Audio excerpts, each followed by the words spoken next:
Bueno, entonces, más allá de esto lo que acabo de decirles, a toda nuestra asignatura la podemos dividir como en dos grandes ejes transversales, más allá de los núcleos. Es decir, dos conjuntos de contenido que están relacionados entre sí y que está bueno que lo como un todo. El primero es el cálculo integral, que ya, como habrán visto, ya están trabajando bastante con él. Es decir, pensar a la integral, la definición de integral, para qué sirve, dónde aparece, etc. Ese ya, al menos en nuestro acercamiento puro y duro a ese eje, ya lo hemos terminado. Ahora, en esta clase vamos a empezar con el segundo eje transversal, que es el de generalización del concepto de función. Bien, ahora vamos a charlar sobre eso, pero eso nos va a llevar más que nada el núcleo 4 y el núcleo 3. Y después el núcleo 5, que es el último, el final, lo vamos a ver en unas cuantas semanas. La idea es que esos dos ejes se choquen entre sí, ¿no? Y que se mezcle la generalización de la idea de función con el cálculo integral. Pero para eso falta tiempo, no nos vamos a meter. Pero más que nada para que tengan una idea de cómo se organiza la asignatura, porque lo que vamos a empezar a ver hoy, van a ver que quizás no tiene una relación tan directa o una continuidad con lo que veníamos viendo. Y eso, básicamente, está bien. Bien, basta de introducciones, vamos a lo que nos compete. Para trabajar estos temas, estos últimos núcleos, vamos a empezar como siempre con un problema. Y ya que está, les presento algo que quizás le interese a algunos de ustedes que estudien en esta facultad algo relacionado con la vida. Quienes estudian LQ en este momento se van a dormir, pero bueno. Les presento un ensayo que quizás lo hagan, dependiendo cómo esté la economía del país dentro de unos años, que se llama inmunodifusión radial. ¿Bien? Es un ensayo que se utiliza en inmunología. ¿Qué es la inmunodifusión radial? A ver si tengo una fotito, es más fácil. Bien. Uno lo que hace es armar un gel, una gelatina, la prepara en el laboratorio, le pone un gelificante y ahí mezcla dentro, digamos, de esa solución gelificante, antes de que se gelifique, por supuesto, algo que se llama anticuerpo. Han escuchado hablar de anticuerpos, más que nada estos últimos años con el COVID. ¿Qué es el anticuerpo? Bueno, son proteínas que circulan en nuestra sangre, también en nuestra linfa, que lo que hacen, su función es detectar sustancias extrañas del cuerpo. No sé, una bacteria, un virus, un pedacito de algún material inorgánico que entró en nuestro cuerpo, una célula muerta, algo que nuestro cuerpo considere que tiene que eliminar.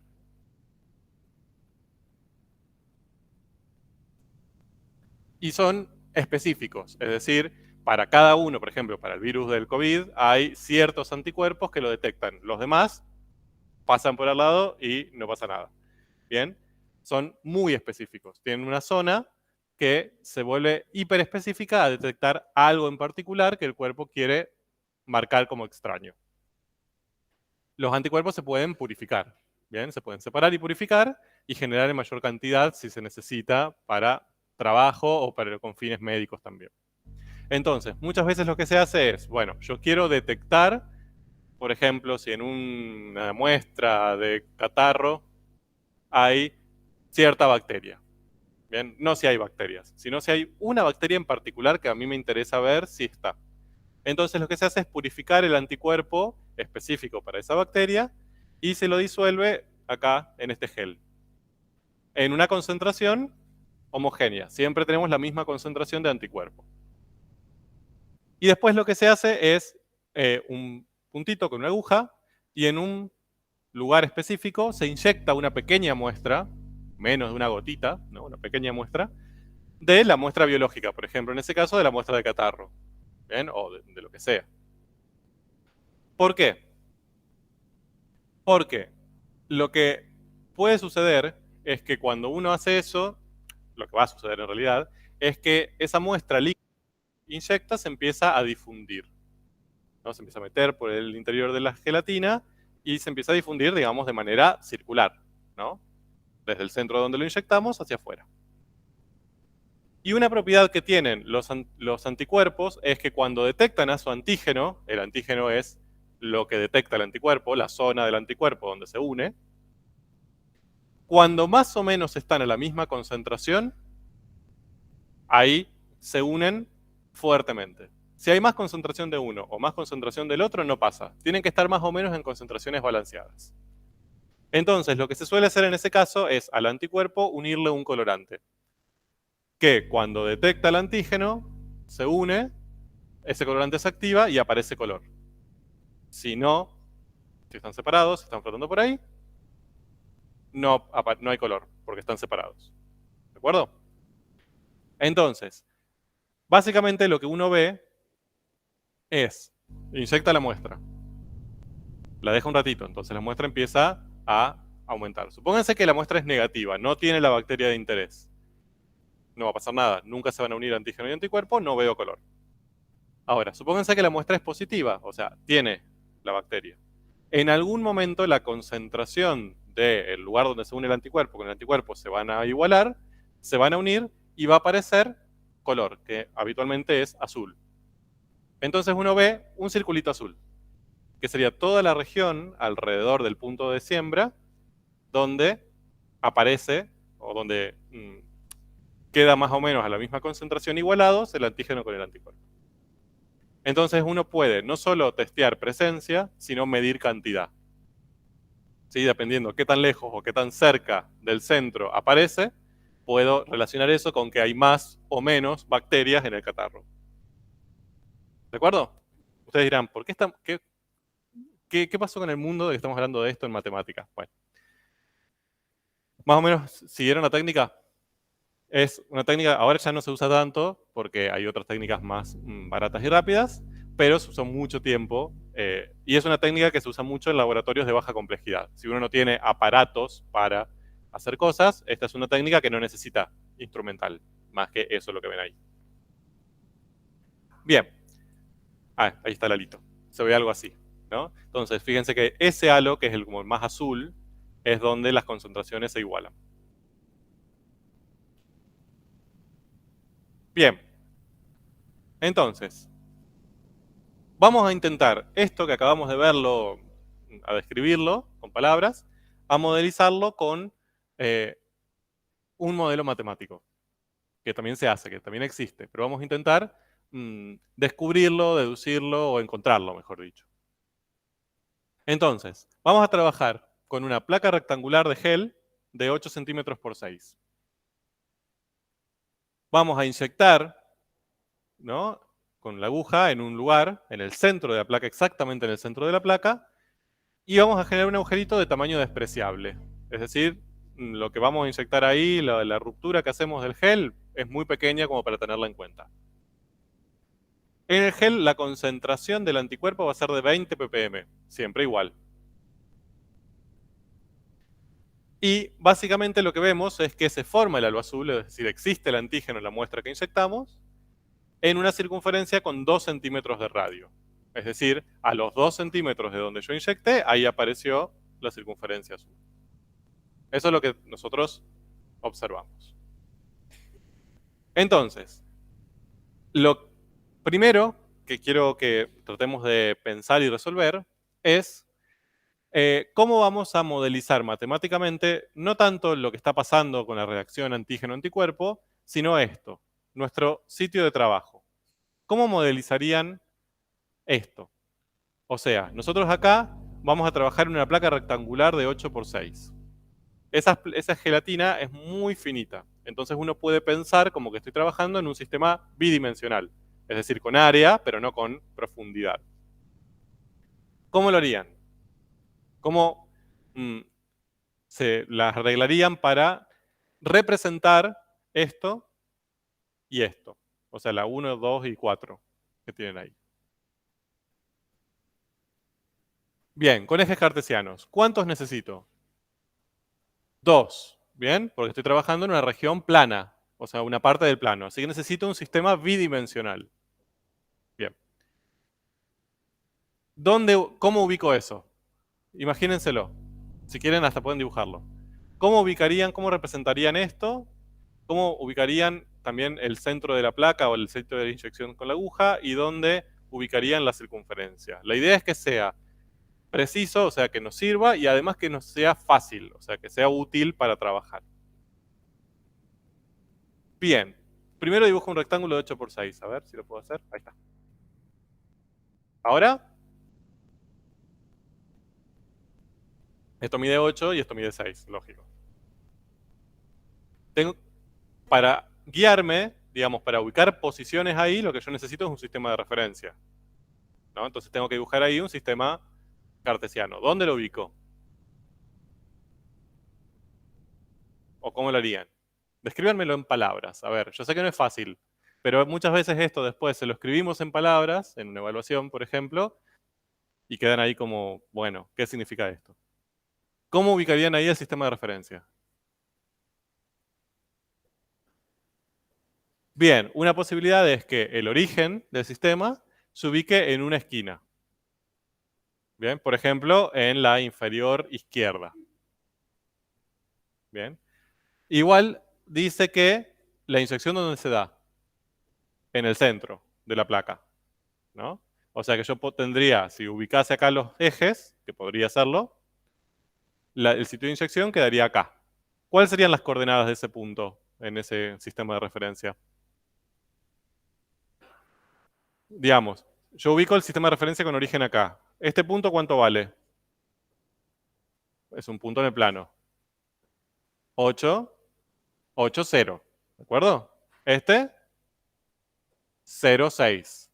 ¿Y este, que sería el centro? Al revés, 4, 3. ¿De acuerdo? Bien.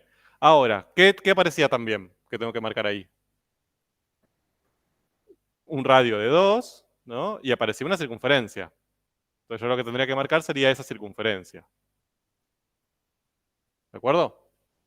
Ahora, ¿cuál es la ecuación de esa circunferencia en ese sistema? ¿Se acuerdan cómo eran las ecuaciones de las circunferencias? Ajá, bueno, eso depende de cómo las vieron hasta ahora. A ver, seguramente ustedes, esto lo puedo asegurar, al revés, vieron algo así, ¿no? Eso es quizás lo que vieron en matemática 1. ¿Cómo esta ecuación a qué representa? Bien, una circunferencia con radio R y centro en el origen. ¿De acuerdo? Ahora, si yo quiero representar una circunferencia acá, no me sirve, porque no está centrada en el origen mi circunferencia. Ajá.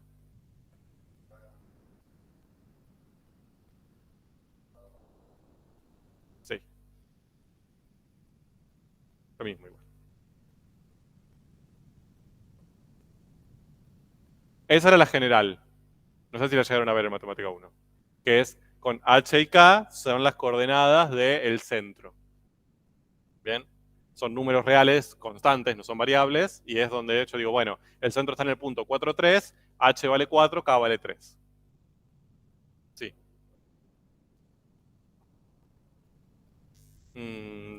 Cuando veamos curvas, pero muy por arriba. Ahora, esa es una opción. Fíjense que eso nos complica un poco la vida, porque si yo tengo que dibujar, o sea, esta opción de la circunferencia con respecto a esta es bastante más compleja, ¿no? ¿Qué podría hacer para evitar usar esta y usar esta? Correr el sistema de referencia. En vez de ubicarlo acá con origen acá, lo voy a ubicar acá, al origen. ¿Y dónde van a estar los ejes X y Y? ¿Cómo voy a describir la posición de los ejes? Voy a ubicar el sistema de referencia con su origen en el centro de la placa y el eje X, porque si yo si a ustedes me dicen eso, ubico el sistema de referencia con centro, con el origen en el centro de la placa, yo lo podría graficar oblicuo, por ejemplo. Bien. ¿Con el eje X paralelo a quién? ¿A?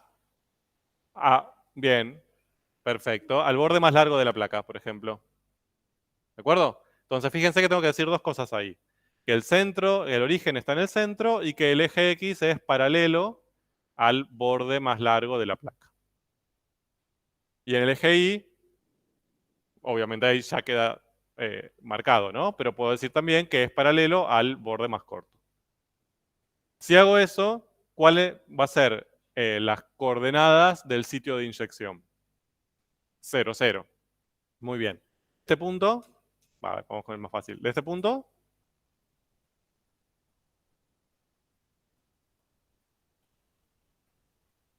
4, porque si todo esto mide 8, desde el 0 hasta acá tengo 4. 3. Bien. Este, menos 4, 3. Bien. 4 menos 3 y menos 4 menos 3. ¿Sí? Ustedes dirán, ¿por qué estamos haciendo esto? Porque después meten la pata acá. Hacen todo lo de los campos hermoso, pero cuando hacen el sistema lo ubican en cualquier lado y les da cualquier cosa. Bien. Bien. Y ahora, si tengo la circunferencia va a estar, va a tener radio 2 y va a estar acá centrada en este punto. Muy bien. Ahora, ¿cuál va a ser la ecuación de esa circunferencia? Ya no voy a usar esta, voy a usar esta. Voy a quedar x cuadrado más y cuadrado igual a al radio, que dijimos que era 2, al cuadrado, 4. ¿De acuerdo? Entonces se me simplificó también la expresión de la circunferencia. Entonces, eso lo voy a tener que hacer siempre. Básicamente, cuando empiezo a trabajar un problema de este estilo, ubicar mi área de trabajo. ¿Por qué esto es importante? Porque si yo las ubico este sistema de manera distinta, de manera diferente a otra persona, por ejemplo, que podría pasar, o sea, alguien podría haber elegido poner los ejes en el extremo inferior izquierdo y trabajar con la otra ecuación de la circunferencia, por ejemplo, puede pasar. Ahora, puedo trabajar, quizás a alguien se le haga más complicado, algo más sencillo, los resultados van a ser los mismos, pero no va a ser comparable las herramientas que voy a trabajar. Bien, entonces hay una primera parte en estas temáticas que es elegir de manera conveniente y estratégica mi área de trabajo. ¿De acuerdo? Muchas veces, en general, esto lo van a tener que hacer más cuando resuelvan problemas en su casa. En las evaluaciones, esto se los decimos. No les dejamos que elijan libremente el área de trabajo para no complicarles la vida, ¿no? Entonces les decimos, bueno, no, ubiquen el origen acá, eso va a estar en el enunciado. Pero en los problemas muchas veces no, y está bueno que lo vayan pensando. Bien, entonces, ahí tenemos una representación matemática de lo que estaba sucediendo con la placa, dónde esté y dónde apareció el halo. Bien, ¿cuál es la concentración de anticuerpo y de antígeno acá? 20. ¿Cómo saben? La de anticuerpo era siempre 20. En todos lados era 20. ¿Y la de antígeno? Bien. Aparece el azul cuando son iguales. Entonces ahí da 20. ¿Cómo se imaginan que va a ser la concentración de antígeno, del que yo inyecté, acá adentro? Mayor a 20. ¿De acuerdo? ¿Por qué? Porque a medida que difunde hacia afuera, la concentración va disminuyendo. Entonces, por sentido común, acá tiene que haber muchísima concentración y a medida que se va difundiendo hacia afuera, esa concentración va bajando. Cuando llega en un momento a 20, aparece el color azul. ¿Y acá qué va a pasar? ¿Va a haber? Sí, pero menos. ¿De acuerdo? Entonces, tenemos que, ¿qué va a haber entonces en las cercanías de este punto, en lenguaje matemático? ¿Qué le va a pasar ahí a la concentración de antígeno? Va a presentar un máximo, ¿sí? O sea, ahí va a haber una concentración máxima que va a disminuir radialmente hacia afuera. ¿Sí o no? Ok. ¿De acuerdo? Punto. Esta es la pregunta que nos hacen y la que vamos a intentar trabajar en estas próximas clases. ¿Cuál de las siguientes ¿Se acuerdan que lo que queríamos era modelizar matemáticamente el problema, ¿no? O sea, presentar algo matemático que explique relativamente bien lo que estamos viendo. ¿Cuál de las siguientes expresiones describe mejor la distribución del antígeno en la placa? La distribución del antígeno, es decir, de lo que yo sembré, en la placa. Si me hubiera dicho del anticuerpo, sería constante 20, ¿no? Pero del antígeno, que es el que yo sembré, no sé. Me dice, ¿cuál de estas te parece mejor? Y nos dan estas expresiones. Miren, analicémoslo. La primera. C es igual, C va a ser la concentración de antígeno, es igual a F sub 1 de XY, que es igual a X cuadrado más Y cuadrado más 12. ¿Bien? ¿Qué es esto? ¿Eh? Esto, claro, muy bien. Esto parece una circunferencia, ¿no? Pero acá, ¿qué ven de nuevo? Al menos quienes están cursando la materia por primera vez. Ajá. Ok, bueno, ya avanzamos un montón, pero genial, bien. Sí, está bien lo que has dicho. Hay dos variables independientes. Yo iba por ahí. Mi pregunta era un poco más humilde. Esto significa que hay una función que depende de X y de Y. O sea, que hay dos variables independientes, ¿no? O sea, ¿qué significaría esto? Que yo le tengo que dar, para encontrar C, ¿cuántos valores tengo que decidir primero? 2, ¿no? Tengo que decir, bueno, X vale 3, Y vale 4 y reemplazo acá. 3 al cuadrado más 4 al cuadrado, hago la cuentita y con eso me va a dar la concentración. Entonces, ¿cuántas variables hay acá?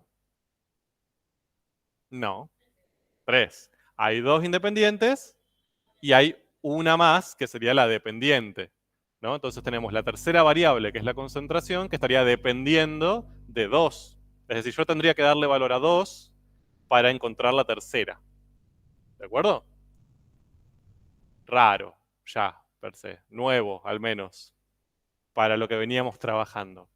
Pero no es tan loco pensarlo, ¿no? Es decir, si yo decido, o sea, para yo encontrar una concentración, fíjense mi problema. ¿Me es suficiente con un número? Yo, para saber la concentración, tendría que dar un punto, ¿no? Tengo que decir, bueno, la concentración depende de la posición en la placa. Bueno, si yo decido un punto, ¿cuántos números describen ese punto de manera unívoca? 2, que serían su posición en X y su posición en Y. No puedo usar uno solo. Entonces, necesito 2 puntos para la posición y si ya conozco la posición, ya podría conocer la concentración. ¿De acuerdo?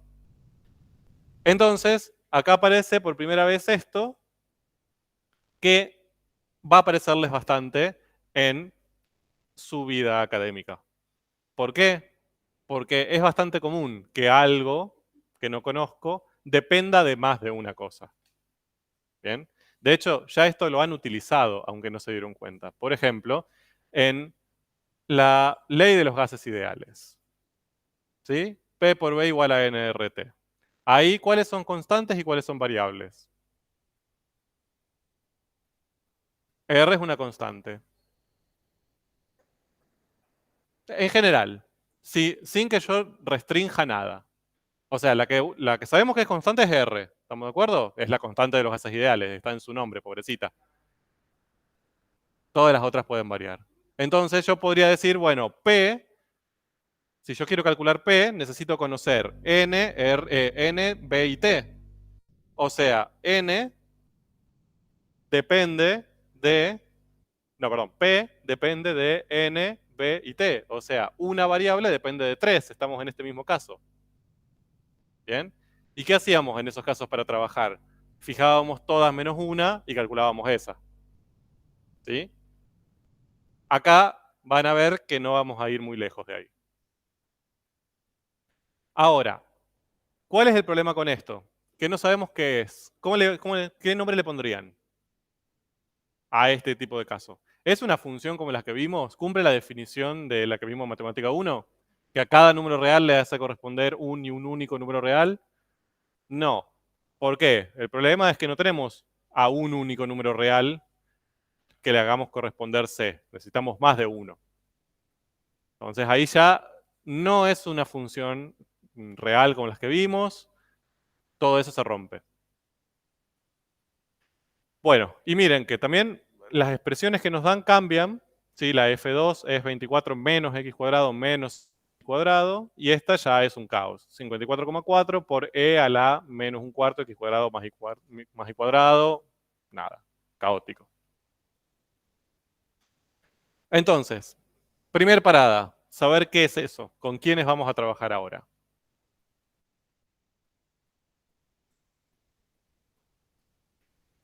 Entonces, ¿qué es esta f rara que le asigna a un punto un número? Un punto con dos coordenadas le asigna un número real. O sea, muy bien, que a un punto que está incluido en R2, miren esto, ya han charlado de R2 en algún lugar, ¿no? En Matemática 1, en los apéndices seguramente apareció R2. Bien, sí. O sea, esto no es R cuadrado. Bien, este es el momento de escribirlo grande, ponerle colores y papel glacé. Que no debe existir más el papel glacé, pero bueno, no importa. Básicamente, cuando yo necesito más de un número para poder indicar un cierto elemento matemático, puede ser un vector, puede ser un punto en el espacio, perdón, en el plano, decimos que ese punto pertenece no a los reales, sino a R2. No R cuadrado, R2. ¿De dónde viene este R2? Que yo necesito básicamente dos ejes reales para localizar ese punto, simplemente. Entonces, a cada punto perteneciente o incluido en R2, le hacemos corresponder un número real, que sería la concentración. ¿Bien? Entonces, esta F en definitiva es como si fuera una relación, ¿no? Que relaciona a cada elemento de este conjunto A, de R2, de puntos, le hace corresponder un número real. Y además, no solo le hace corresponder números reales, sino uno solo. Se ve que no tendría sentido que a cada punto de la placa le aparezca más de un número real. Es como yo digo, bueno, en este punto de la placa, ¿cuál es la concentración de antígeno? 17 y 65 ppm. No tiene sentido. O sea, o tiene 17 o tiene 65.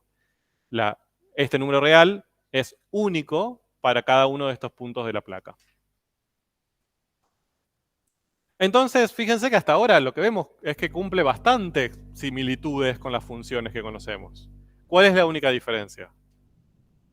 La cantidad de variables independientes. ¿De acuerdo?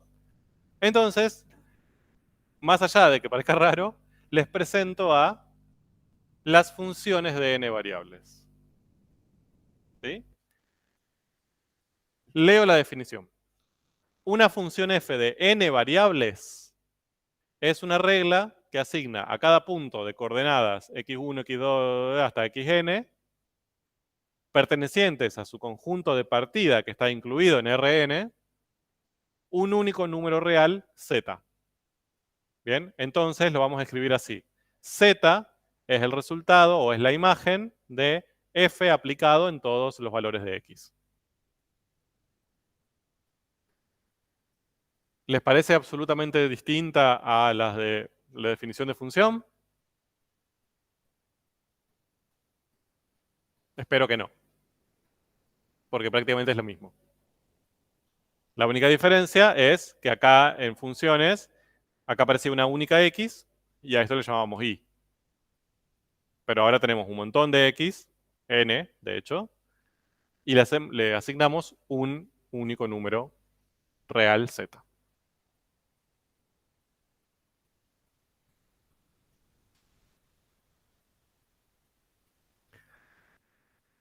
Bien. La mala noticia con esto es que vamos a meternos en trabajar con este tipo de funciones ahora, ya lo saben, ¿no? Ya, no hace falta que se los diga. La buena es que en general no vamos a trabajar con funciones de n variables, sino que vamos a trabajar más que nada con funciones de 2 variables. Fíjense que cuando yo digo variables, acá faltaría la palabra independientes. Bien, porque variables en definitiva hay 3 acá. tenemos las dos independientes y la dependiente. Pero bueno, en general se utiliza con ese nombre, función de dos variables independientes. Sí.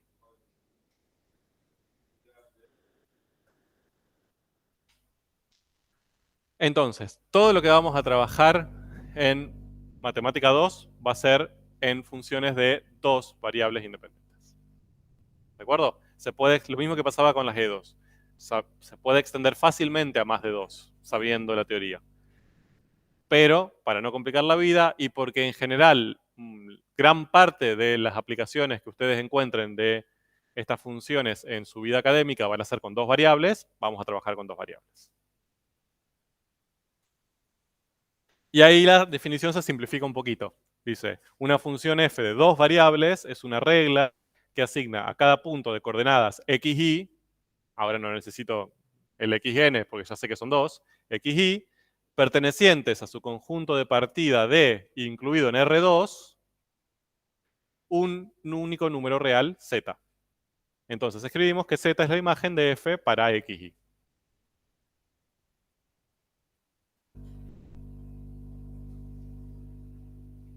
Y fíjense que el nombre de la función, o el símbolo que usamos para la función, es el mismo que usábamos para las funciones de una variable. Una letra minúscula, cursiva en general.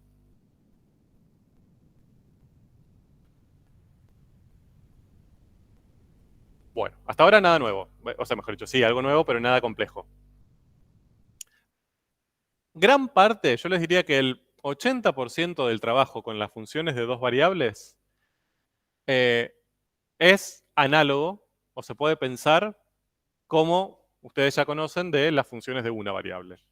Es decir, muchos conceptos, por ejemplo la definición, pero también muchos otros que ya vamos a ir viendo a medida que pasen las clases, siempre vamos a hacer la analogía de qué pasa con estas funciones de dos variables y compararlos con las que tienen una variable. Y van a ver que la mayoría son parecidos, que no les va a llevar mucho pensamiento nuevo. Si entienden eso, van a entender estos.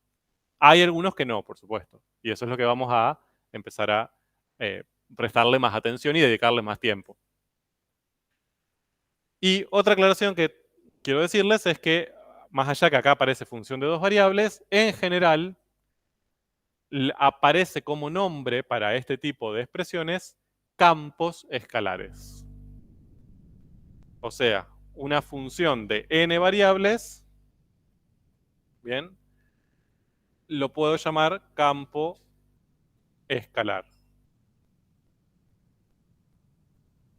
¿Sí? O sea, esto es idéntico a función de n variables.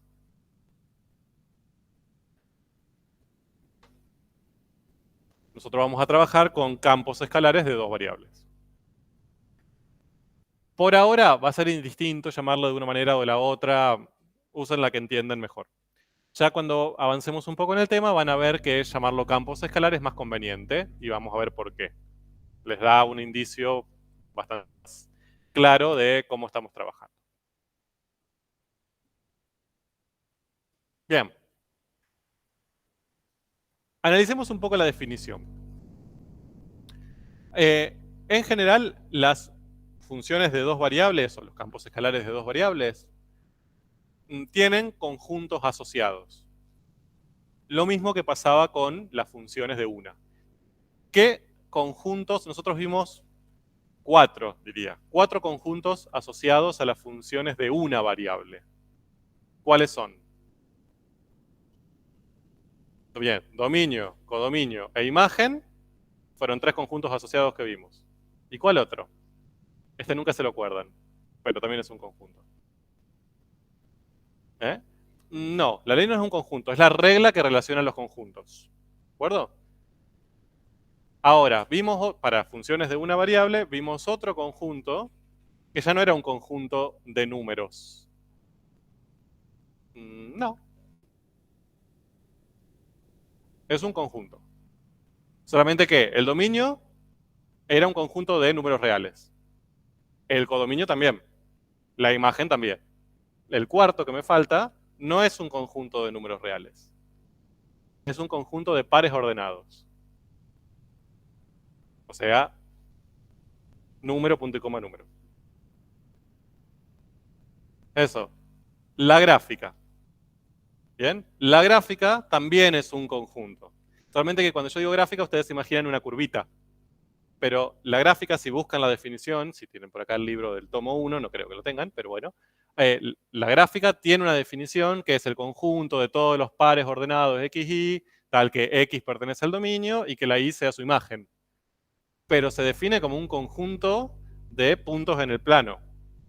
Después nosotros lo graficábamos, pero la definición es la de un conjunto de puntos. Vamos acá, a ver, intentemos buscar una analogía con eso que vimos en funciones, con esto de que vemos en campos. ¿Cuál de esos cuatro podremos encontrar acá? Empecemos. Dominio. ¿Acá va a haber dominio para este tipo de funciones? ¿Va a ser igual, distinto que el otro? Bien. Acá vamos a tener dominio. Sería el conjunto que incluye a todos los puntos de partida sobre los cuales yo voy a aplicar la función. ¿Estamos de acuerdo? ¿Qué diferencia va a haber? Diferencia. Bien. O mejor dicho, el dominio va a tener que en cuenta x e y. Ya no va a ser un conjunto de puntos, perdón, un conjunto de números reales, va a ser un conjunto de puntos en el plano. ¿De acuerdo? Entonces va a estar incluido en R2, no en R. ¿De acuerdo? O sea, si yo les pido que dibujen el dominio de un campo, ¿qué van a tener que marcar primero, antes de buscar el dominio? ¿Cuál va a ser su sistema de referencia? ¿Cuántos ejes van a dibujar? 2. Bien, a diferencia de lo que veíamos en funciones, que yo les decía, bueno, raíz de x, dibujen el dominio, hubieran dibujado un eje real para dibujar un intervalo. Ah, ¿cómo? Acá, ya cuando lleguemos a la gráfica. Pero por ahora, digamos, si yo les pido solo el dominio, tendría que marcar 2 ejes. Y ahí ver un conjunto de puntos. Bien, codominio. Yo sé que el codominio rompe un poco las neuronas a veces. ¿Qué era el codominio?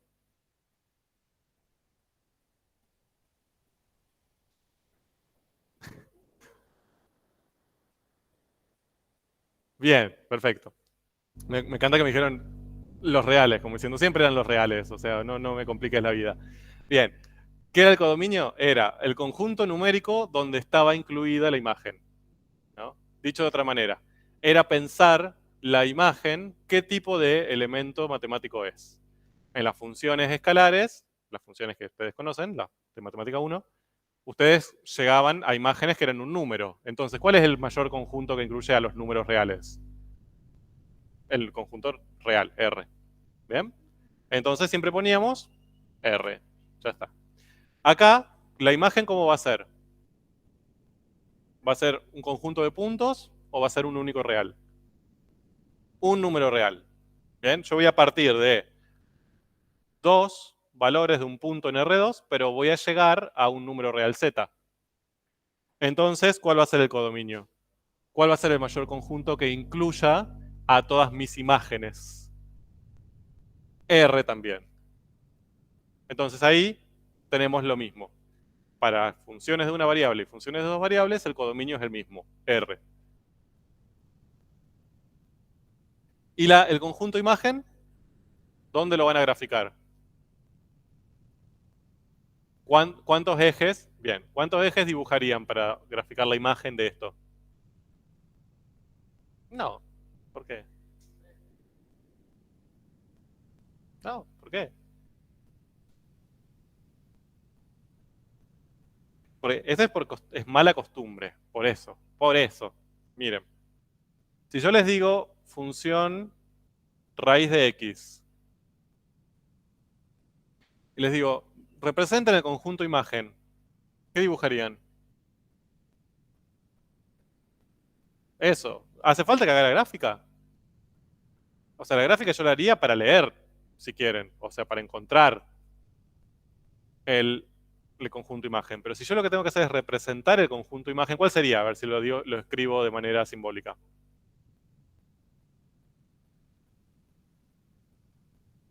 Ese sería el conjunto imagen. Si lo tengo que representar, lo voy a representar acá.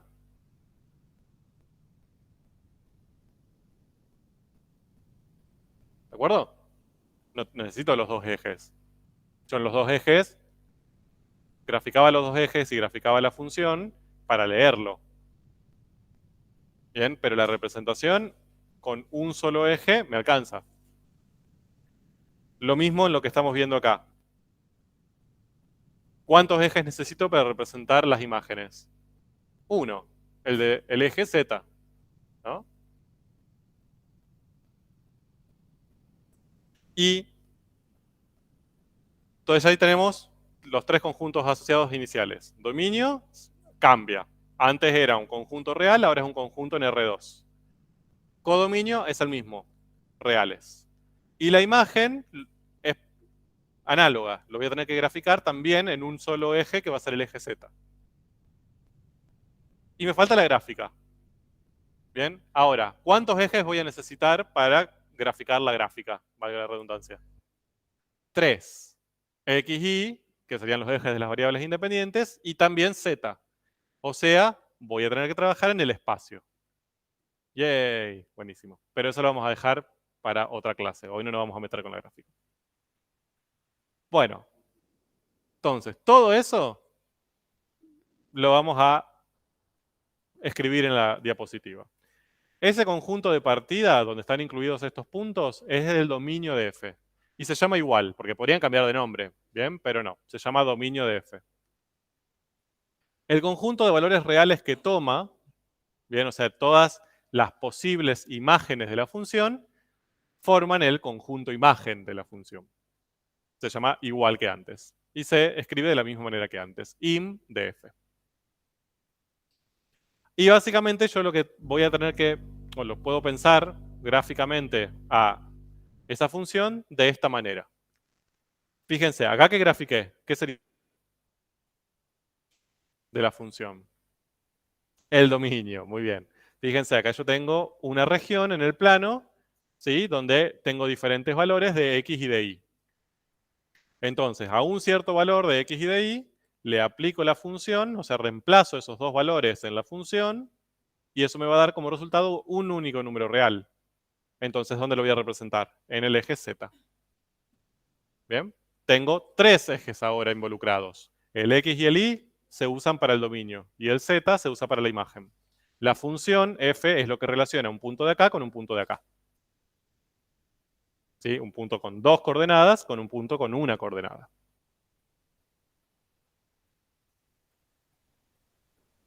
¿Bien? ¿Quedó más o menos claro la idea? Obviamente ahora vamos a ver 1000 ejemplos, pero un poco este es el desglose de la definición. Sí,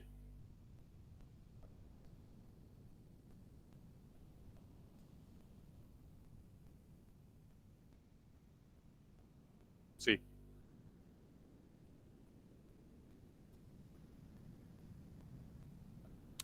O sea, como la definición del conjunto imagen. Sí, así, tal que Z es igual a F de XY. Eso significaría Z se obtiene como imagen de un punto. Esa sería como la forma más eh, amplia de escribirlo. Sí, lo escribimos. ¿Está bien? Bien. Bueno, hoy vamos a trabajar específicamente con el dominio. El dominio, dijimos, es el conjunto de todos los puntos de dos coordenadas sobre los cuales yo puedo aplicar la función. Ahora, ¿por qué ese sobre los cuales yo puedo aplicar la función? ¿Por qué no podría aplicar la función en algún punto? Bien, ¿y por qué? ¿Por qué no?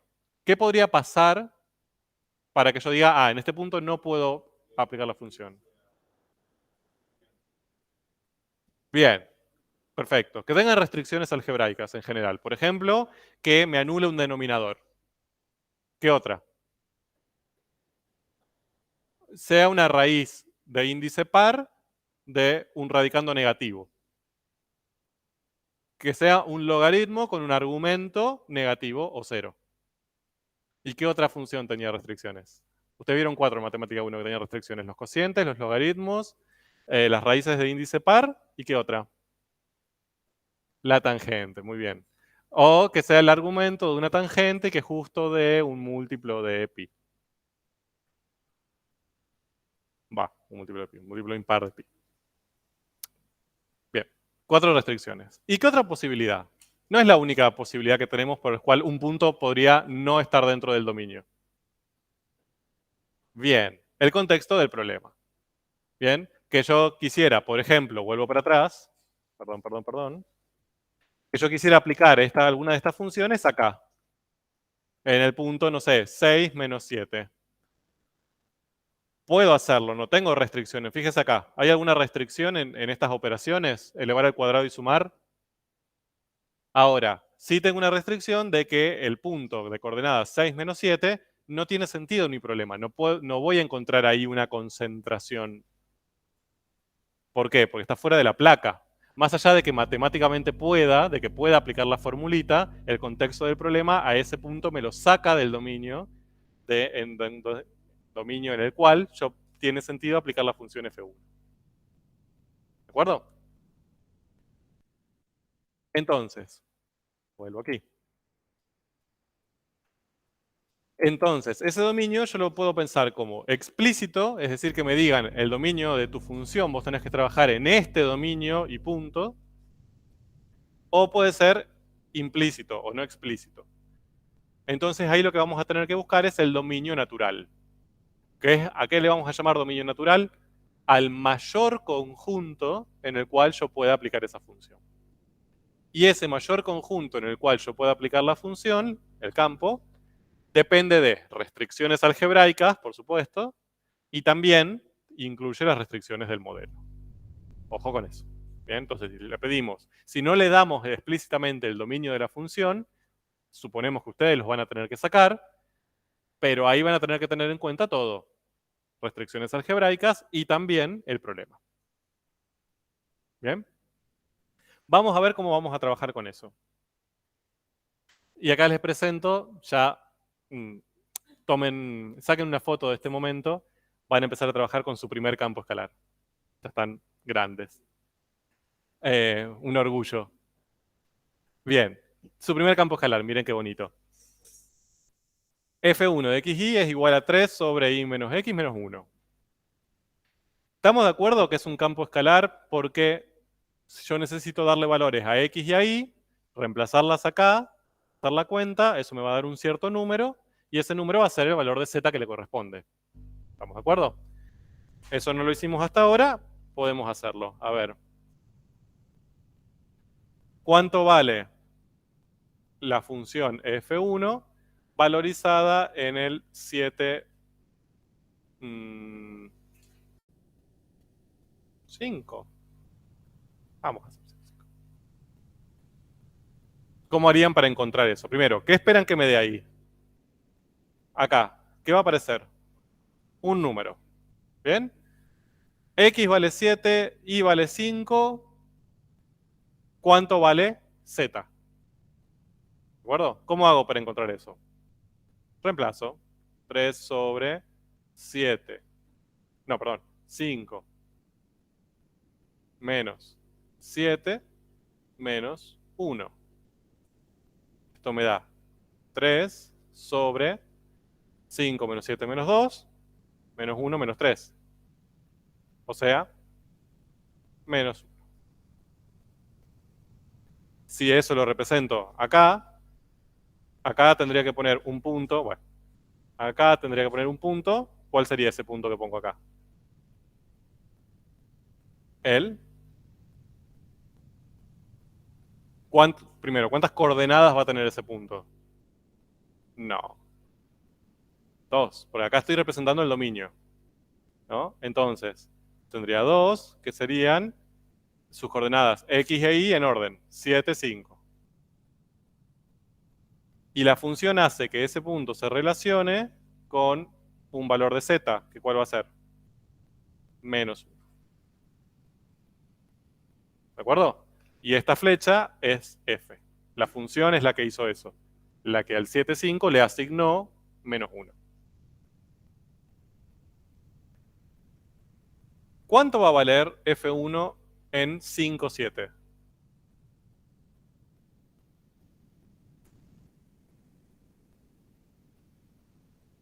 ¿Qué hice ahí? Bien, fíjense, en vez del 7,5 usé 5,7. Son los mismos valores, pero en orden inverso. Entonces, ¿vale lo conmutativo? Veamos. 3 sobre, y acá abajo, ¿cómo tendría que reemplazar ahora? 7 menos 5 menos 1. Esto me da 3 sobre 7 menos 5, 2, menos 1, 1. O sea, 3. ¿Me dio el mismo valor de z? No. El orden de las variables independientes es fundamental. Bien, si yo tengo x e y, una vale 7 y la otra vale 5, no es lo mismo en general que sea x la que vale 7 e y la que vale 5 o viceversa. ¿De acuerdo? Entonces, eso es fundamental que sepan esto. Este no es un dato menor. A veces uno lo escribe como, bueno, sí, f1 de xy. No es un dato menor. Nos está diciendo si el primer valor va a ser un valor de x o va a ser un valor de y. Y dependiendo de eso, el resultado va a ser distinto. Entonces, esto tienen que saberlo. Sí. Ujú.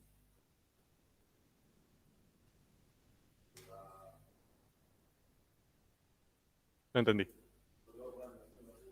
Sí. Ah, sí, sí, sí. Sí, sí.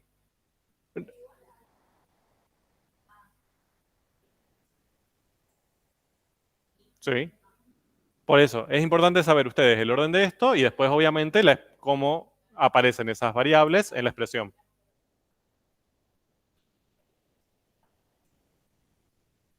Sí. Y no solo siempre es XY. A ver, a lo que voy es, si nosotros en un problema les decimos, la temperatura depende de la presión y el volumen. Entonces ustedes tendrían que escribir una función T que depende de P y B. ¿En qué orden ponen P y B? ¿Es P punto y coma B o B punto y coma P? Ambas. Miren, esto también se los traigo porque también a veces les complica la vida. Les dice, la temperatura depende de P y de B. Entonces yo puedo crear un campo en que la temperatura dependa de esas dos variables, P y B. ¿En qué orden? ¿P y B o B y P?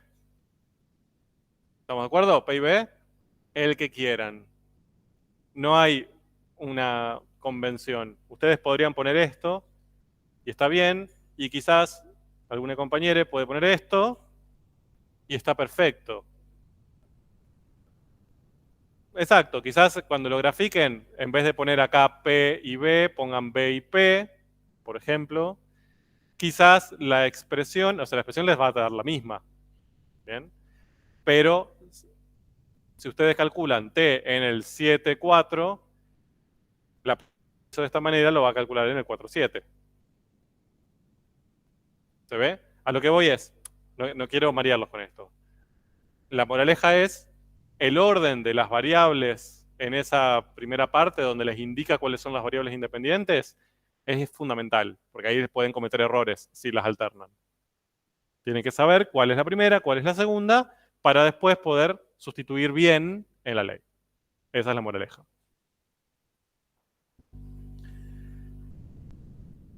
Bien, luego de esta digresión.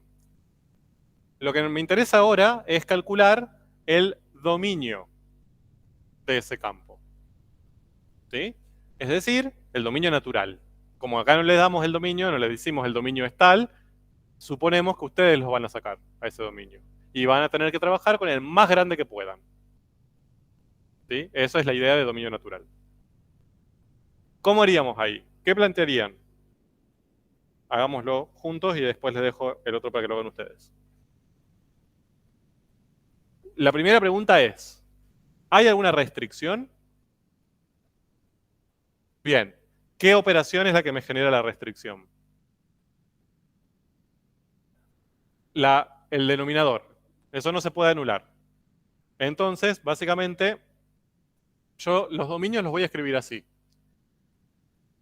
El dominio de F1. Primero, ¿conocen esta forma de escritura? en conjunto? ¿Lo han usado? Sí. Bien. Entonces, acá, antes del tal que, ¿qué aparecía siempre? Bien, el tipo de elemento. Genial. Entonces, el dominio va a estar formado por ¿quiénes? Por XY pertenecientes a R2. Bien. Que cumplan esta condición. ¿Cuál? Bien.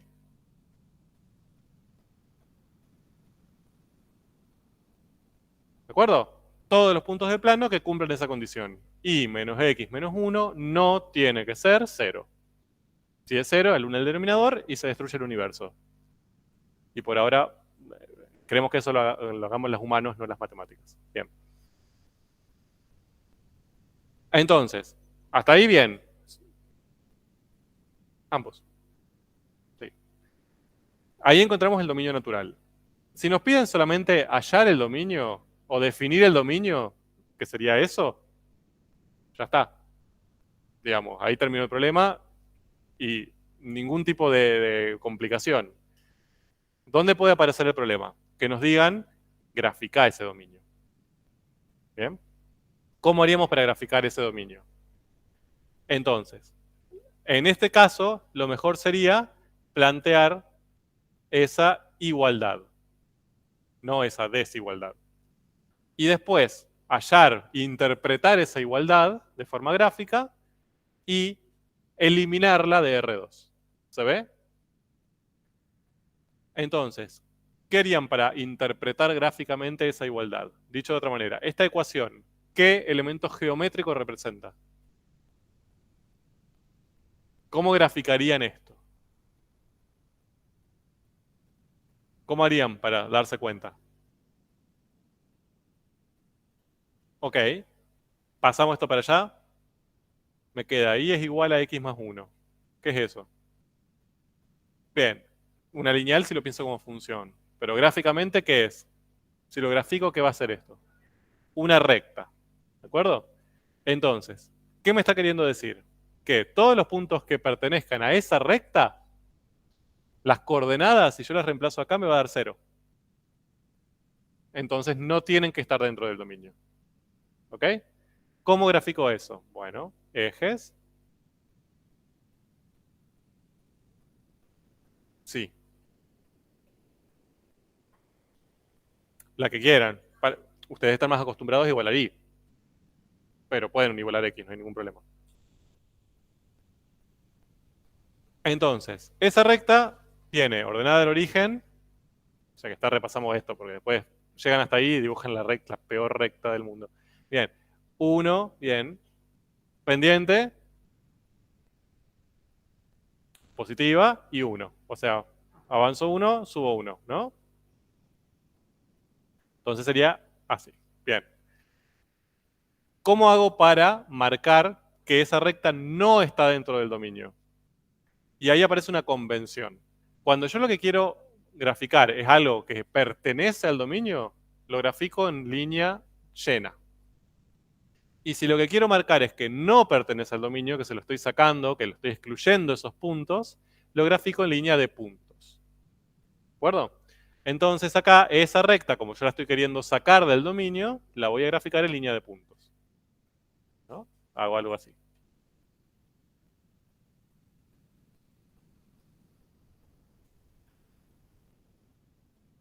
Ahora, lo que yo acabo de hacer ahí es indicar que esos puntos de la recta no pertenecen al dominio. Pero no indiqué cuáles sí. ¿Cuáles serían los que sí? Todos los demás. Entonces, ¿eso cómo lo hacemos? A ver, pintamos todo lo demás. ¿Sí? Qué horror, no se ve nada, pero bueno. Ustedes lo harán más prolijo seguramente. Entonces, eso indicaría, incluyo todo R2, porque está todo pintado de amarillo, pero le saco los puntos que pertenecen a esa recta. ¿Por qué? Porque los puntos que pertenecen a esa recta, si yo lo reemplazo en y menos x menos 1, me da 0 y me anula el denominador. ¿De acuerdo?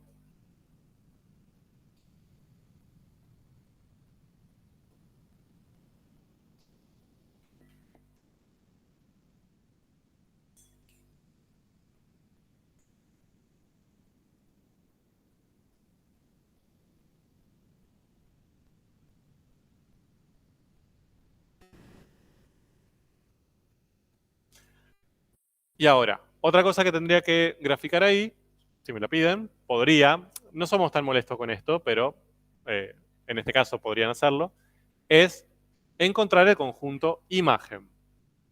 Bien, a ver, podríamos encontrar el conjunto codominio, eso sería fácil. ¿Cuál es el codominio de F1?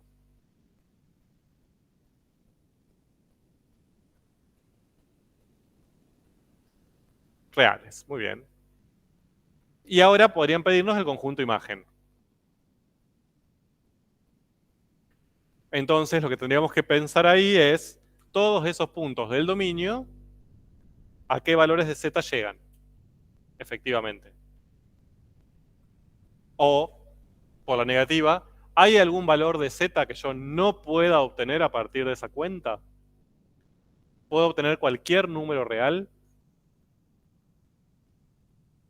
No, muy bien. ¿Cuál no? Cero. ¿Puedo obtener positivos? Sí, lo hicimos hace un rato, obtuvimos 3. ¿Puedo obtener negativos? Sí, también lo hicimos, obtuvimos -1. ¿Puedo obtener 0? ¿Cuál es la única forma de que un cociente me dé 0? Que el numerador sea 0. Bien, el denominador no puede serlo. Entonces el numerador tiene que ser 0. Acá, ¿hay valores de y de x que hagan que el numerador sea 0? No, siempre es 3. Nunca voy a poder obtener 0. Entonces, ¿cuál va a ser la imagen de ese campo? Reales menos el elemento 0. ¿De acuerdo? R, no R2. R2 aparece acá porque estamos hablando del dominio. Como estamos hablando de la imagen, es R, reales. R1, si quieren pensarlo.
Hola, gente virtual.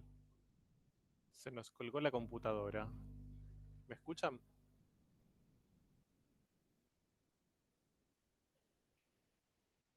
Bien. Ahora comparto y a transparencia 3.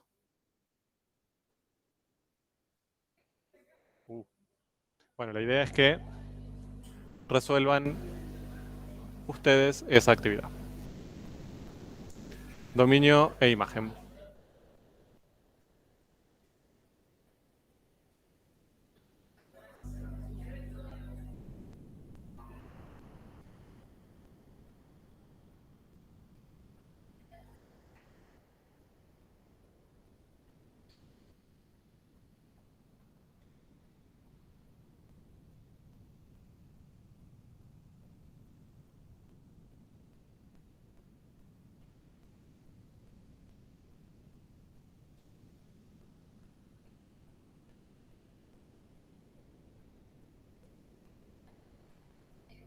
Que x más 1 tiene que ser mayor o igual a 0.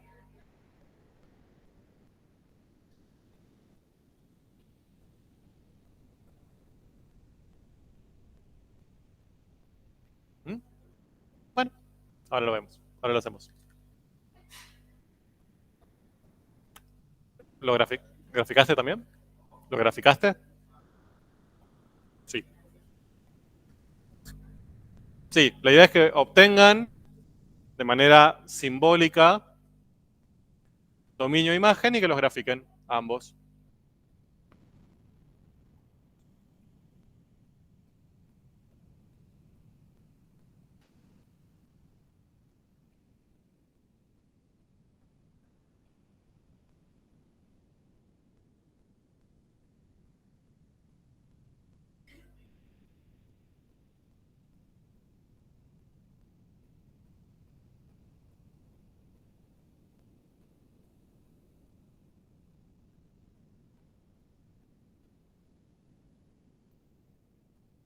¿Sí? Háganlo como les salga y ahora lo charlamos. Piensen cómo lo que obtuvieron simbólicamente se puede eh, pasar a lo gráfico.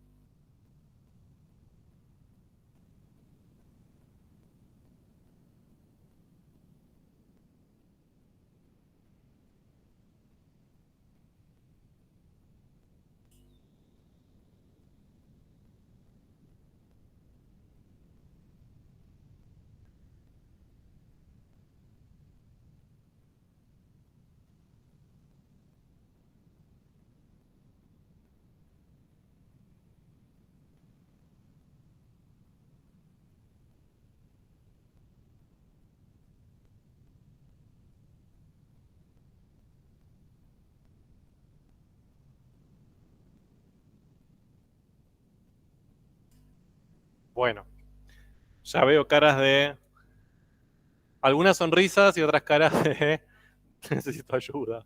Bueno, a ver, vamos con el dominio. ¿Qué restricciones tenemos ahí? Raíz. Entonces, si yo esto lo escribo por comprensión, o sea, el dominio de F2, es igual a qué? Escucho.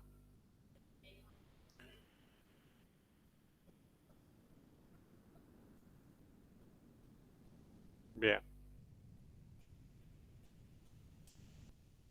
¿Estamos de acuerdo? Entonces, ahí tenemos la restricción sobre el x más 1. El x más 1 tiene que ser sí o sí mayor o igual a 0. ¿Y qué pasa con y? No tiene restricción. ¿Qué significa eso? Bien, que puede ser cualquiera. O sea, ahí puede ser positiva, negativa, ¿sí? Porque a veces el hecho de ver que una de las variables no tiene restricciones genera inseguridad. Como, ¿qué le pasa a la y? Yo quiero que esté restringida un poco. Si no, eh, yo no sé qué hacer. Bien. Ahora, ¿cómo hago para graficar eso? ¿Qué tendría que hacer ahí? Sí,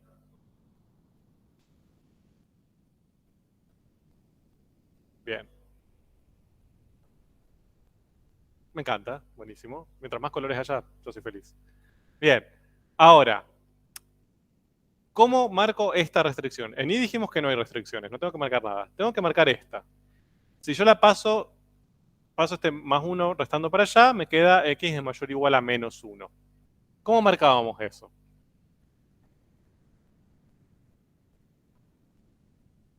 Desde menos 1 hasta más infinito. ¿Estamos de acuerdo? Pero sobre qué valor de i. O sea, todos. ¿Cómo hago para hacer eso? Sería como yo acá marco este menos 1 y marco sobre el eje X para allá. Después, arriba marco otro y marco con el eje X para allá, ¿no? Tendría que hacerlo infinitas veces. Bien, ¿cómo hago eso? Marco una recta acá, vertical, y marco todos los valores que están hacia la derecha. ¿Estamos de acuerdo? Esa recta la hago con línea de puntos o con línea llena. Llena, ¿por qué? Porque está incluida. Por este igual. Si hubiera sido mayor estricto que menos 1, hubiera sido línea de puntos. Entonces, recta ahí.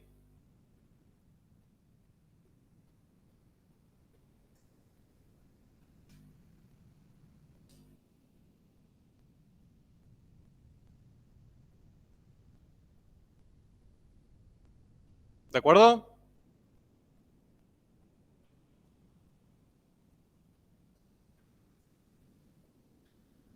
Imagen.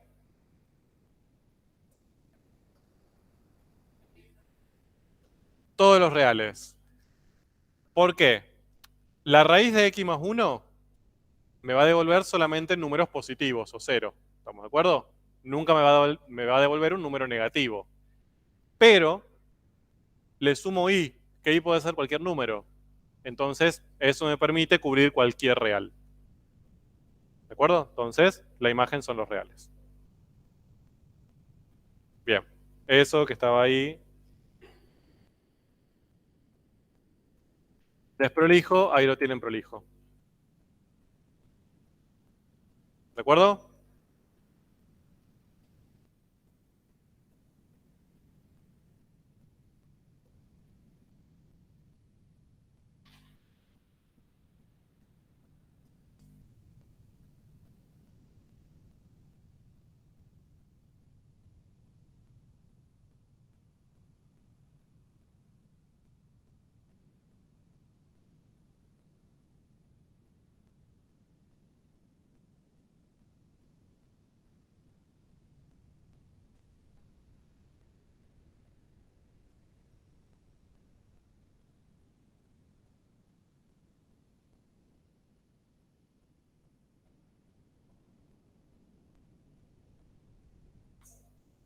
Bien. Ahí tienen esa expresión, no sé si la conocen o la recuerdan, es la que se usa para calcular el volumen de un cilindro de altura h y de radio de la base r. Bien, es área de la base, pi por radio cuadrado, por altura. Todo suyo. Dominio, imagen y de manera simbólica y gráfica.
Bueno.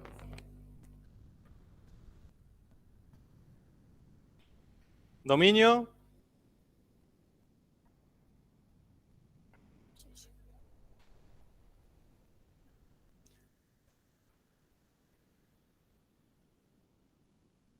Serían los RH pertenecientes a R2, ojo con eso, tal que, bien, R sea mayor o igual que 0, H sea mayor o igual que 0. ¿Estamos de acuerdo? No, no existiría el cilindro. Ahí hay una discusión filosófica. De un punto es un cilindro, porque tendrías un punto nomás, ¿no? El origen. Si quieren le ponemos sin el 0. No tengo ningún problema. Eh, a mí me gusta que los puntos sean todos, porque al fin y al cabo el punto sería un cilindro, una esfera, todo al mismo tiempo. Pero bueno. Bien. Eh, genial. Estamos de acuerdo que ahí la restricción no es algebraica. ¿Se ve? La restricción que tuvimos que imponer ahí no es porque no se puede hacer esa cuenta con valores negativos de R y H. Es una cuestión del contexto. Si graficamos ese dominio, ¿cómo lo tendríamos que graficar?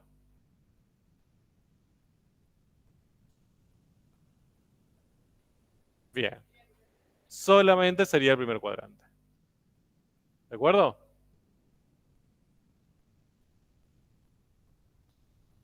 Bien. Imagen.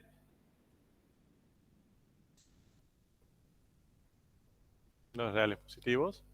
En este caso, si sacamos el 0, sin el 0, ¿no? ¿Cómo lo graficamos?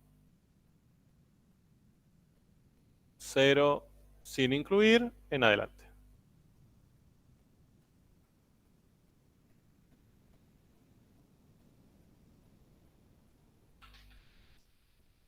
¿De acuerdo?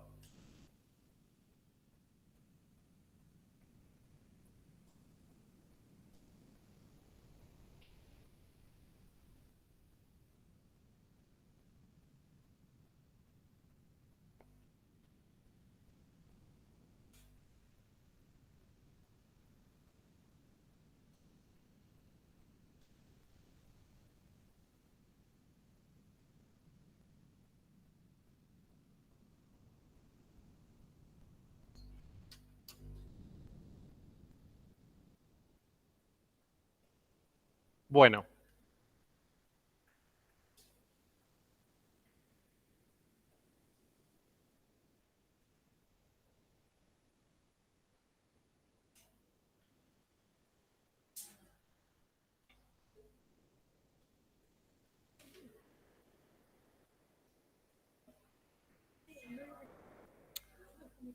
Hay veces que esto se complica un poco.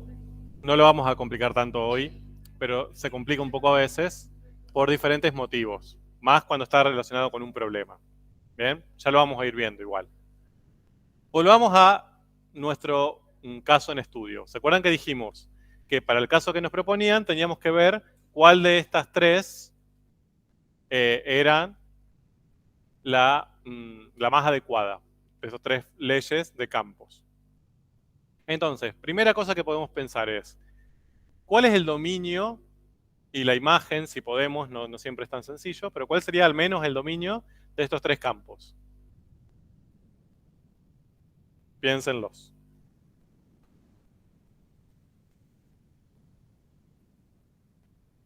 Si yo tuviera que escribir el dominio de f sub 1. Sí, sí, por supuesto, siempre. ¿Eh? No.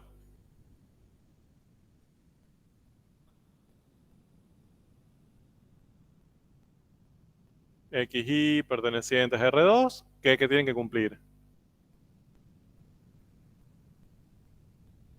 Bien, ahí tenemos una restricción.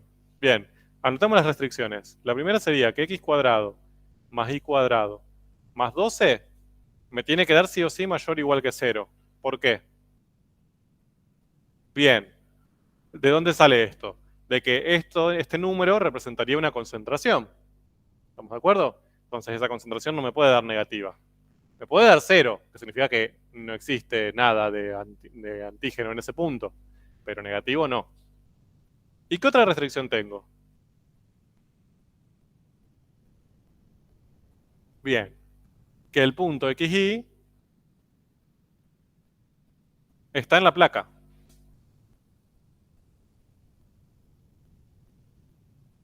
¿De acuerdo? O sea, yo no puedo trabajar con el punto 5, 2. Sí, desde lo aritmético puedo hacer la cuenta. Pero en el contexto del problema no tiene sentido el punto 5, 2 en este contexto. No está dentro de la placa, no puede tener concentración de antígeno. Bien. Entonces, pensemos esta primera restricción. ¿Qué valores de X y de Y, si yo reemplazo acá, no cumplen esto? Ninguno. Si yo a cualquier X lo elevo al cuadrado, el resultado me da positivo o cero. ¿De acuerdo? Lo mismo acá. Si lo sumo, lo mismo. No me va a dar nunca un número negativo esto. ¿Estamos de acuerdo? Le sumo 12. O sea, ahí me va a dar positivo sí o sí. Y eso tiene que ser necesariamente positivo o cero. ¿Hay alguna restricción ahí? ¿Hay algún valor de X y de Y que no cumpla esto? No, todos lo cumplen. O sea, esta restricción no impone ninguna restricción, digamos. Es una condición que no impone restricción.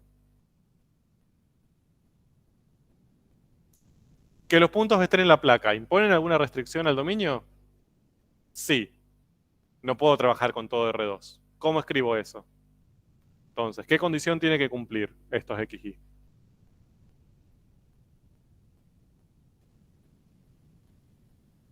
Bien, ¿cómo escribo eso? Pueden escribirlo de dos maneras. X pertenece al menos 4, 4 o X es mayor o igual que menos y menor o igual que 4. Ambas son equivalentes. ¿Y qué pasa con Y?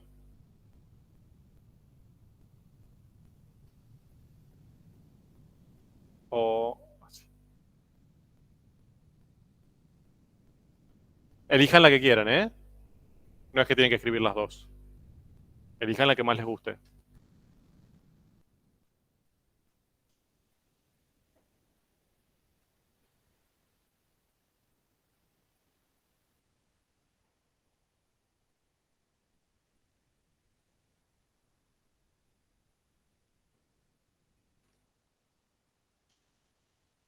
Bien.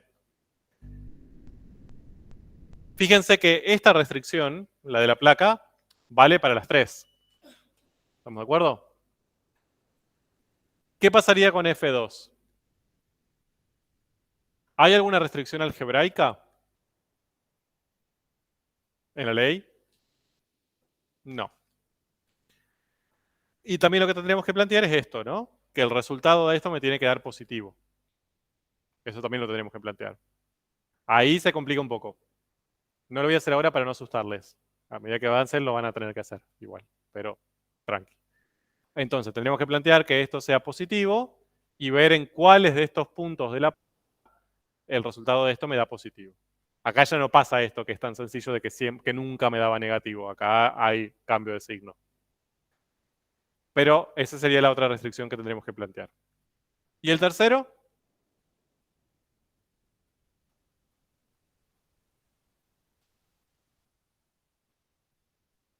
Tengo 54,4 por E a la todo esto.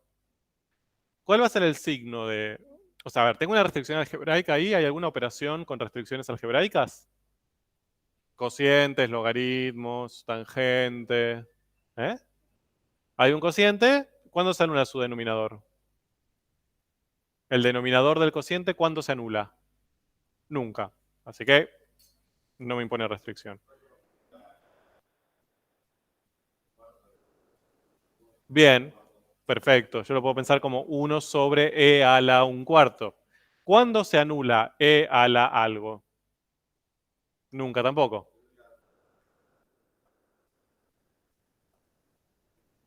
Ujú.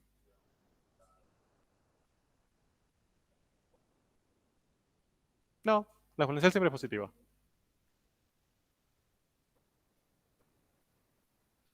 Cuando x es menor a 1, la imagen es positiva.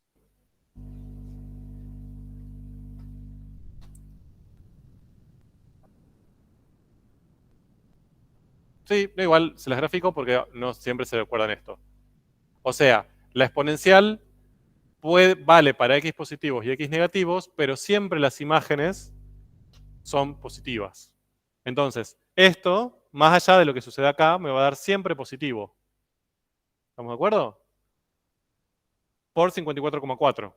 ¿Tengo alguna restricción entonces? Ni algebraica ni del signo de la concentración. ¿Cuál es la única que vale ahí? Esto. Entonces, este dominio de F1 es el mismo para F3. ¿Bien? Bien. Entonces, ¿qué hora es?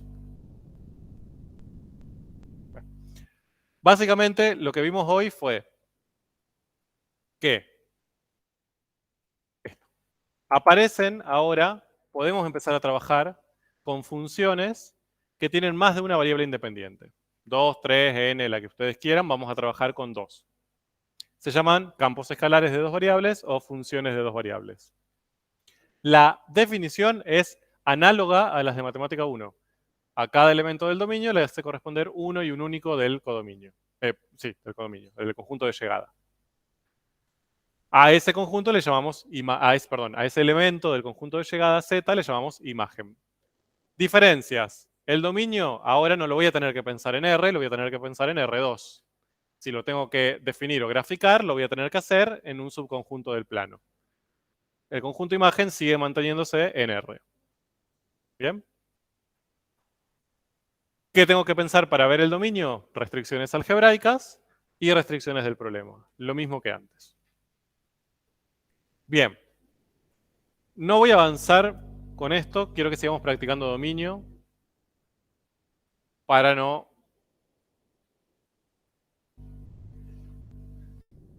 quedar en la mitad de una explicación y que sea peor.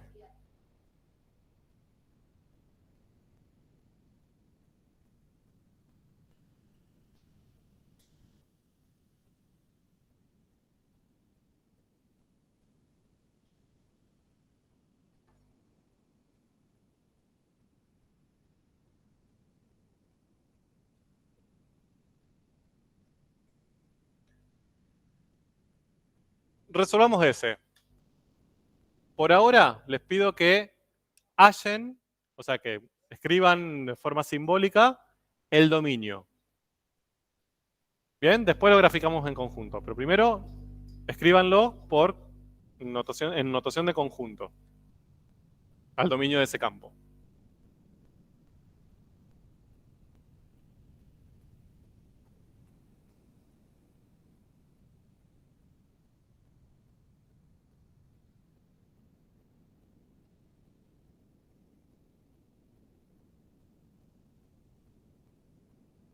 Sí,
Ajá.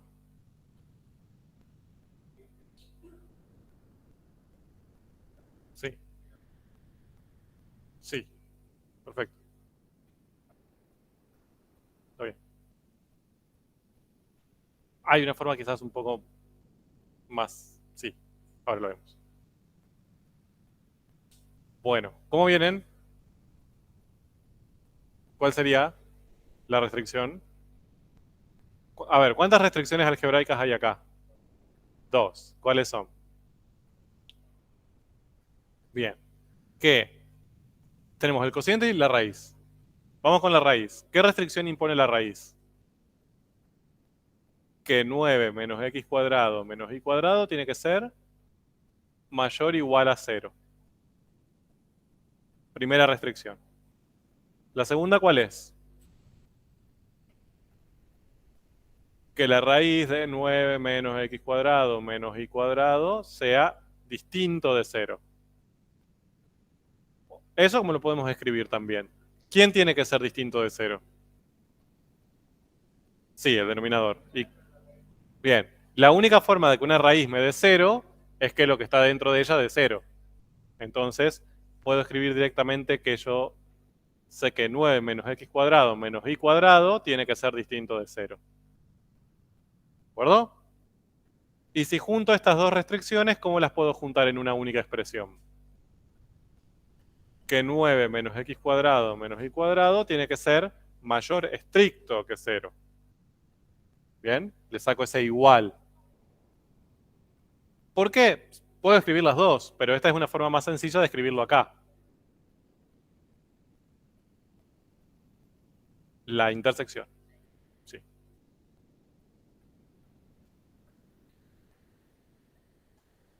Sí, sí, sí, sí, sí. Lo que pasa es que cuando les aparecen 8 restricciones, ya, bueno, basta. Renuncio, me voy. Bien. Ahora, vamos a ver cómo podemos graficar ese dominio. Hasta ahí vamos, ¿no? No sé si hay alguna duda. Eso viene más del análisis algebraico.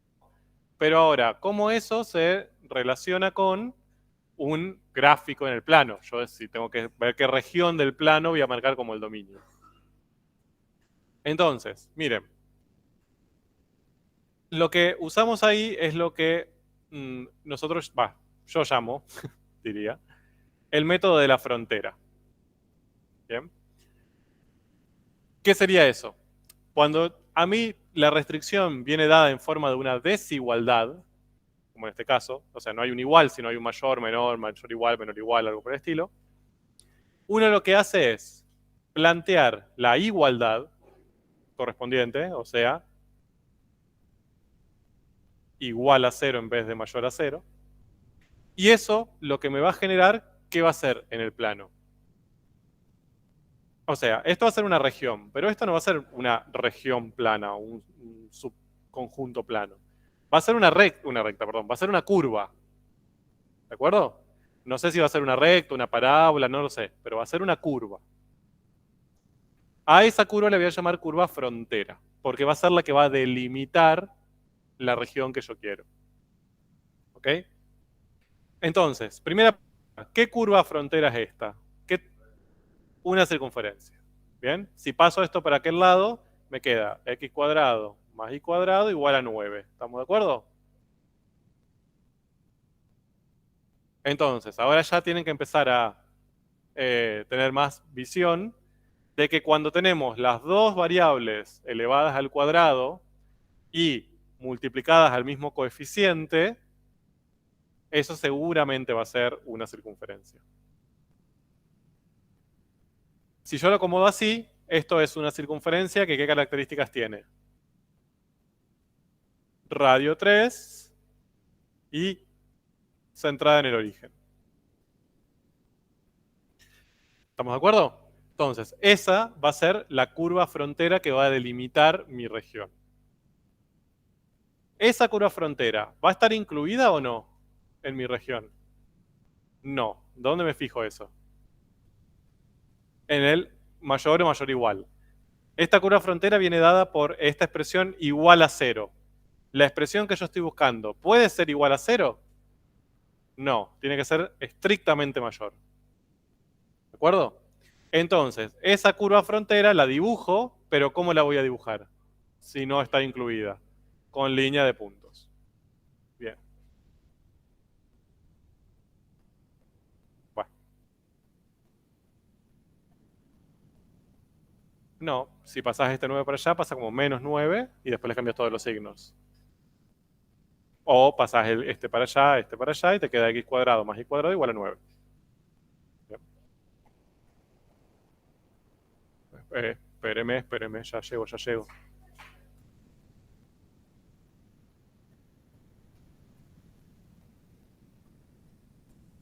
Entonces, esa va a ser mi curva frontera. ¿Qué significa eso? Que va a delimitar mi región. No es que la región es la curva. Está limitada por esa curva. Ahora, ¿cuántas regiones quedan? O sea, si yo a R2 lo divido usando esa curva, ¿en cuántas partes lo divido? En dos. ¿Cuáles serían? Bien. El adentro y el afuera. ¿De acuerdo? Si tuviera una recta, ¿en cuántas partes las separaría a R2? De un lado y de otro. Si tuviera una parábola, como arriba y abajo. ¿Bien? Siempre la curva frontera como que me separa al conjunto de R2 en dos subconjuntos. ¿Bien? Ahora lo que tengo que decidir es cuál de los dos es el que yo estoy buscando. ¿Cómo hago? ¿Cómo? Yo sé que es uno de esos dos. Y no puede ser que me quede como la mitad de acá y la mitad de acá. O sea, es o todos los de adentro o todos los de afuera. Lo que puedo usar es un punto muestra. ¿Qué hago? Tomo un punto cualquiera que yo sé que esté o adentro o afuera, no de la frontera. ¿No? Y que sea sencillo. No me elijan el, no sé, pi para trabajar. Por ejemplo, en este caso podría tomar el origen, que yo sé que está en la región de adentro de la frontera. Tomo el punto P00. ¿Y qué hago? Lo reemplazo en la desigualdad. Digo, bueno, a ver, 9 menos 0 cuadrado menos 0 al cuadrado. ¿Es mayor que 0 como yo necesito? 9 mayor a 0. ¿Cumple la desigualdad? Sí. Entonces, ese punto está del lado que tengo que tomar. ¿De acuerdo? O sea, ¿qué región voy a marcar ahí? El adentro, muy bien. El que incluye al punto que yo tomé.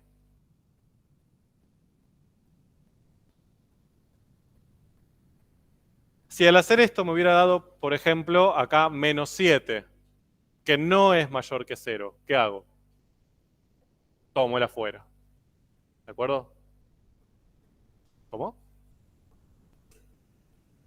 No, porque vos X y Y no tenés restricciones per se. Para X y para Y, vos no tenés restricciones separados. Ah, sí. Sí.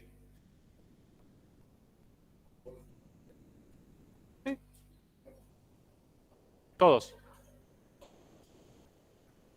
O sea, claro, todo el círculo sin incluir la circunferencia.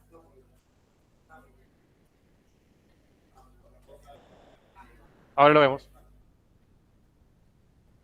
¿De acuerdo? Nos vemos mañana y seguimos con esto. Gente virtual, si tienen alguna duda,